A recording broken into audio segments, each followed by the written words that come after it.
Obviously, you went with a run kind of option-based heavy offense, and personnel-wise, it makes a lot of sense. Was it kind of a strategy also with seeing Clemson's defense and kind of to lean that route versus being maybe more balanced or a little more traditional what you've run in the past? I think every week is going to be an evaluation based on who we are and who they are, and what we feel that we could do best. I think coming out and trying to establish the run with an elite athlete at quarterback gave us the best opportunity to move the ball out of the gate. They certainly had not prepared for that type of offense. I think that they were certainly prepared for more of a Temple style, let's say, offense with Lucas playing quarterback. I think that they had prepared for that pretty much all summer. I think they had all of their checks and blitzes and things like that prepared.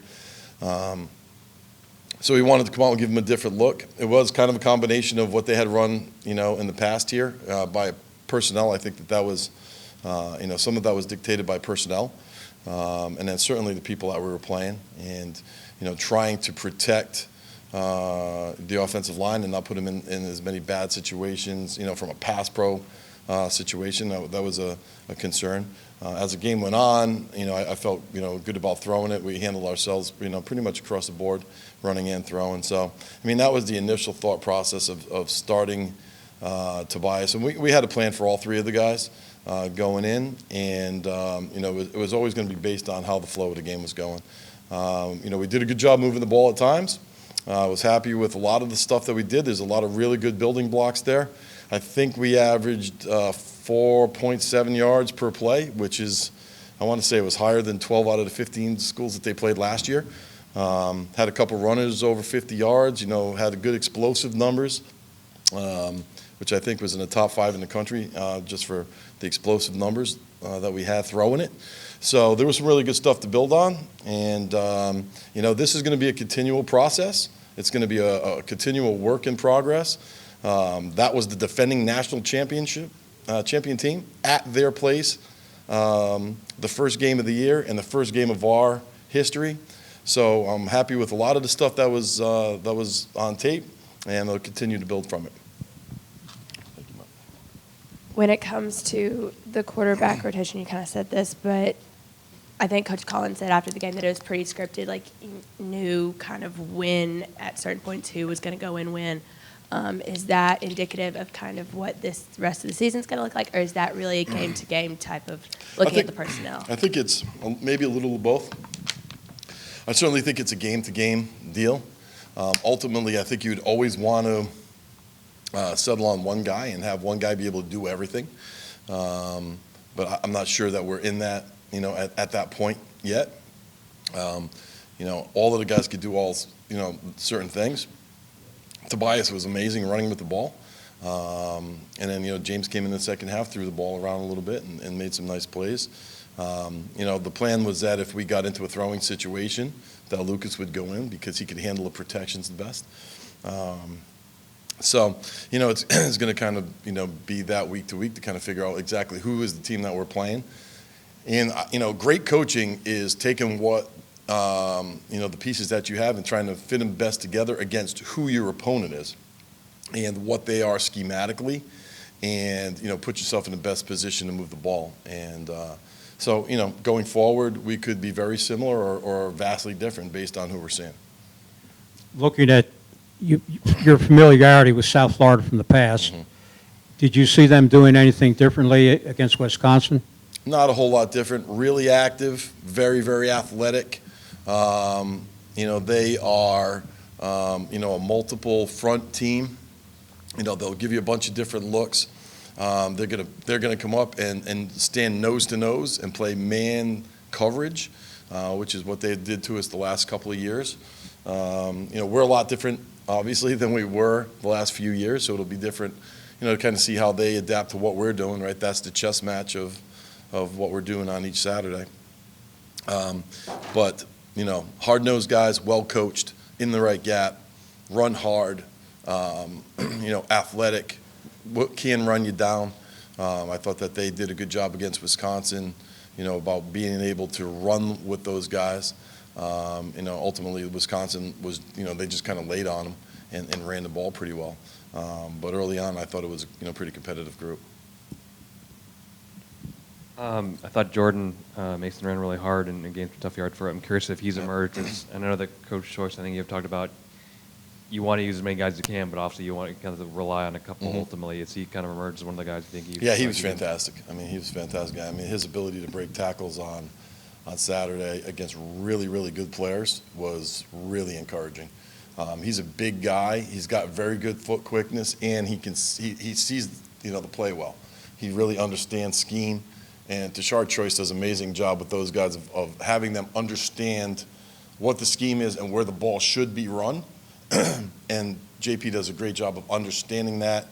Ultimately, you have to be able to break tackles. We're constantly focused on not letting the first guy make the tackle, and very rarely did the first guy make the tackle in that game with him. So there's a lot of stuff to build on, and he's got to become a complete back. It's kind of a combination of being able to protect, do a great job in the run game, and be able to affect the pass game by understanding where to get out, catch the ball, be more involved in the pass game. So it's going to be a continual work of progress for all of those guys. In terms of last year against USF, basically second half they ran Tobias on sweeps and counters, left and right basically was the offense. Yeah, sounds pretty And I cool. imagine, given the game plan you showed against Clemson and stuff, and the way Wisconsin kind of ran the ball, and that's sort of the strength of your line, that trying to assert the run game will also be something to look for in this game. Sure. I mean, when you watch the game tape, our offensive line, for being the first game that they played together, running the football was really good. Really good. I mean, we were moving Clemson's front in the run game, which was very encouraging for guys that had been running the triple and cutting people and going up to the second level and that type of thing. Kenny Cooper did a great job inside, handling all the inside movement. Clemson gives you, they're not in the same look play to play. The fronts are different, their blitzes are different. They'll blitz the Will backer, they blitz the Mike, they come with two guys off the edge, they come with 4 down, 5 down, 3 down. So just for our guys to be on the right guys and be able to move them and do the communication piece that we've talked about was really encouraging. I was very, very happy with how we ran it. And that, our whole concept is get the running back the first couple yards and then let JP break a couple tackles, and now you have a 4-yard gain and you're on track and that type of thing. When we got off track and we hurt ourselves and we had, we didn't execute to the point that we needed to execute, that's when we struggled. And any good team will stay in front of the sticks. And we've talked about it in the past. You have to be in third and short. You get in third and long situations, no matter who you are, you're going to struggle. And your numbers on third down aren't going to be great. Your explosives aren't going to be great. So when we were able to stay ahead of the chains, I thought we did some really good stuff. This might be a reach a little bit, but I feel like there's probably certain things that you as a coordinator learn about your personnel and your guys specifically in a game time situation, like during the heat of a game. Can you kind of explain what some specific examples of that are that you're watching a game and you're like, okay, this is what I didn't know before? During the game or once you watch the tape? Both. Okay, so during the game, it's after doing this for 28 years, it comes down to a feel of what we're kind of able to do and how's our tempo, where have we been effective. The guys in the press box will keep a running tab of the things that we've been doing well. You'll try to come back to those or revisit some different things that way. So you'll have a good feel for, we're not, let's say a certain week we may not be running the outside zone very well. So let's stay away from that. Let's go back to this. Let's run the ball downhill a little bit more. Or it might be, hey, those linebackers are doing this, so let's play action them a little bit that way. So that's kind of just a feel thing after doing it, as long as I've been doing it during the game and just taking that hard data and trying to figure it out. Then when you watch the tape, you'll really get a true understanding because, even when we scrimmage, there's not a ton of scrimmage reps. You know what I mean? We're not really banging our guys over and over and over again. You're playing a group of 110 guys throughout a scrimmage, so your starting group, trying to keep those guys healthy, may not get as many reps. So until you get 65, 70 plays of guys being able to come off the ball and communicate and you know, hey, JP proved, hey, I can break some tackles. Well, you know, we kind of knew that, but it was like, wow, that was really impressive. You know, Amarian Brown ran right by their starting free safety in the fourth quarter. You know, we knew he could really go, but can you do it when the lights are on, you know? And for so many of our guys and what we're doing, you know, it's different when you're out there at practice than it is when you're doing it in front of a big group of people for the first time. And, you know, you have to continue to reiterate the fact that that was the first time that these guys have run a pro-style attack in 12 years. And so you're going to have to eliminate all of the mistakes that we made, you know, coach those up, teach those, and, you know, kind of build on the good things that we've done, and then you just move forward. And every week in a season is a series of 1 week. And your goal at the end of the week is to be 1-0. And then you learn from it, and you put it to bed, and then you move on to the next one. And then it's a series of building blocks throughout the week until you get to that next Saturday, and then you have another test, and then you have another test and another test.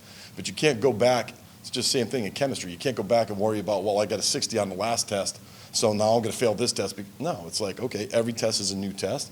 It's a new opponent. It's a new game plan. And, you know, that's what we're in the process of doing right now.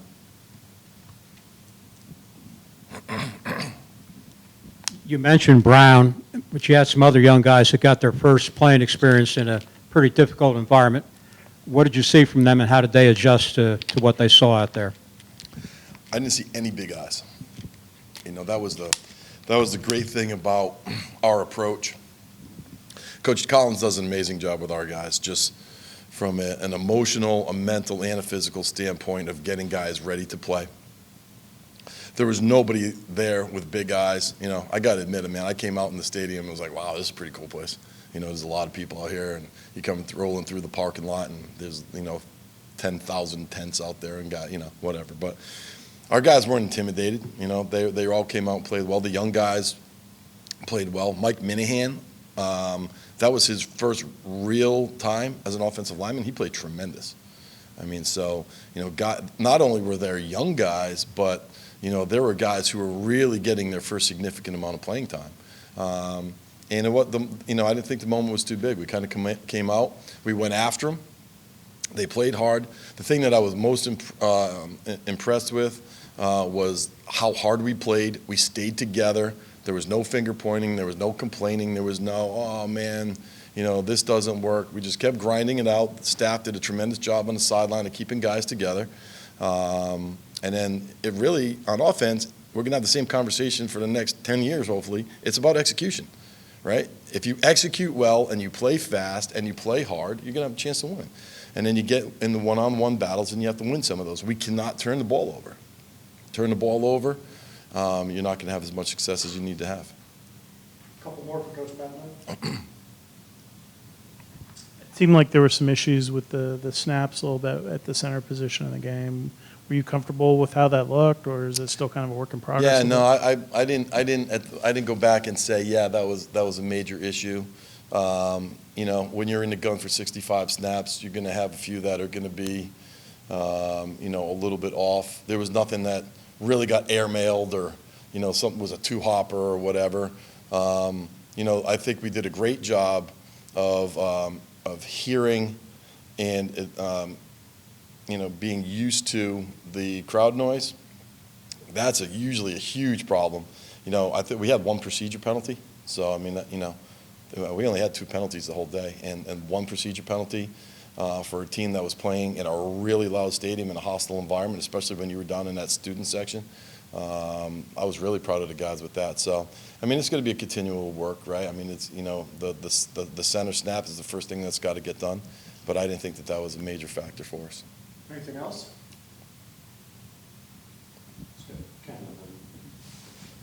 The play with Jemias and Tobias, they mishandled the snap. That looked like a triple option. Is that Yeah. what? Okay. Yeah. I'm curious. Does them bringing that sort of knowledge, I guess it helps you in terms of expanding Sure. what you guys can do? Absolutely.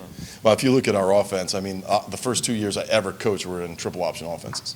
So, you know, you're going all the way back to 1991. You're going to have to blow the dust off the media guys. But, that's what we were. I mean, 1991 at the United States Coast Guard Academy, we ran the triple option.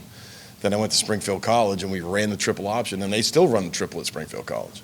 So I have a very deep background early in my career in the option offense. And really, when you look at zone read, that's an option play, right? If you run zone read triple, that's an option play. So, that one play, we did have an errant snap. It kind of took our eyes off the read. We put the ball in. Jemias kind of juggled the ball. Unfortunately, had we pulled it, we would have had a great play. But it was, it's just going to be a timing thing, and we certainly don't have the expertise that Coach Johnson and his group did in terms of running that kind of stuff.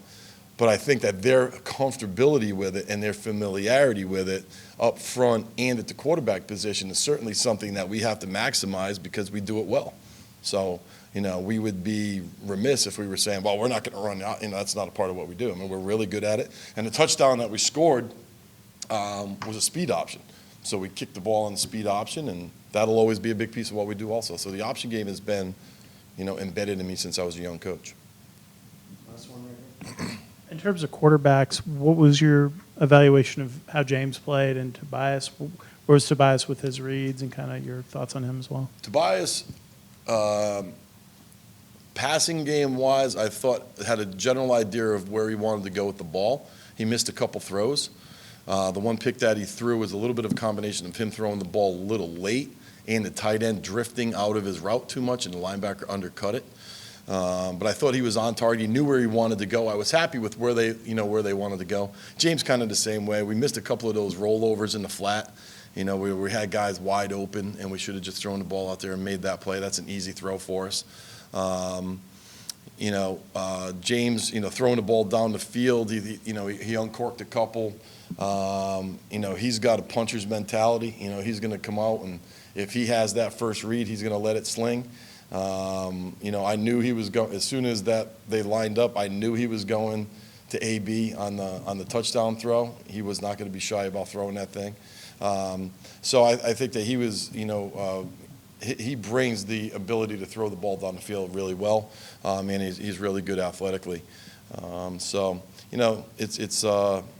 It's a good group, and moving forward, it's going to be fun just watching their development. I mean, even today in practice, there was a couple different things that we saw, and we made the corrections on, and they're still like really trying to understand all of the complexities to being in a pro passing game.